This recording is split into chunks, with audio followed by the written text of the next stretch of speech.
Guys, magtatanim tayo ng halaman na to guys. Ayun, sayang, nabali oh. Nabali sa biyahe ang kahapon doon sa bus. Yung pangalawang bus from Ormoc to Merida. Ayun guys. Maayos ang kalagayan nito nung galing sa Baybay Leyte hanggang Ormoc. Pero from Ormoc to Merida doon na siya nada-drag kasi depende kasi sa conductor yan pag maingat.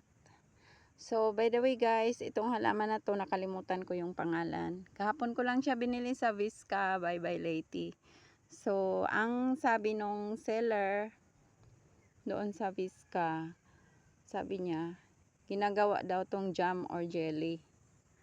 Sabi ko, ano yan? Basta may sinabi siyang pangalan guys.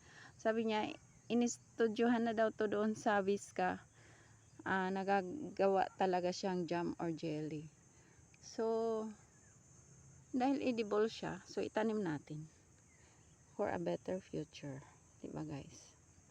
Ako mahilig din ako gawa-gawa ng mga preserves guys. Actually, nagagawa nga ako ng suka gawa sa bignay.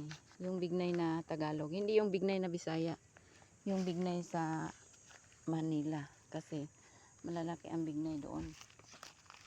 Ang bignay dito sa Bisaya maliliit, kinakain direkta. Ang bignay sa Manila hindi kinakain agad, pinaprocess muna kasi sobrang tigas ng buto. So ayan, itanim na natin siya guys. Pero ang pagkatanim dito, hindi ko lang siya tanggalin talaga sa supot guys, kasi ayan oh, nauga siya. Baka masyak siya sa init.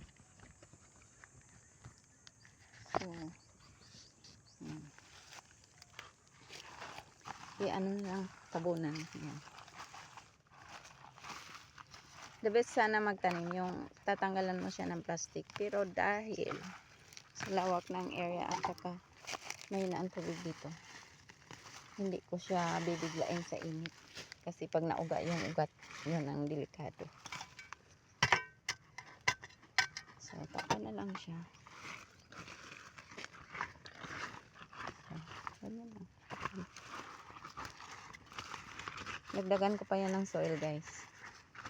Yan. Napakita ko lang sa inyo. Ang sayang talaga nung nabali. No?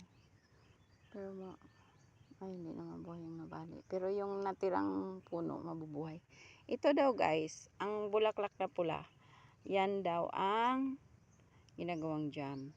Tapos yung green sa gitna, ayun. Yung green, ayun.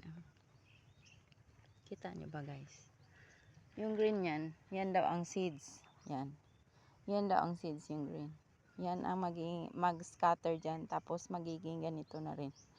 So, diba guys? Ang dali-dali lang. So, ayan. Meron ka ng jam kapag magtanim ka ng ganito. Thank you so much for watching guys. I hope you will subscribe.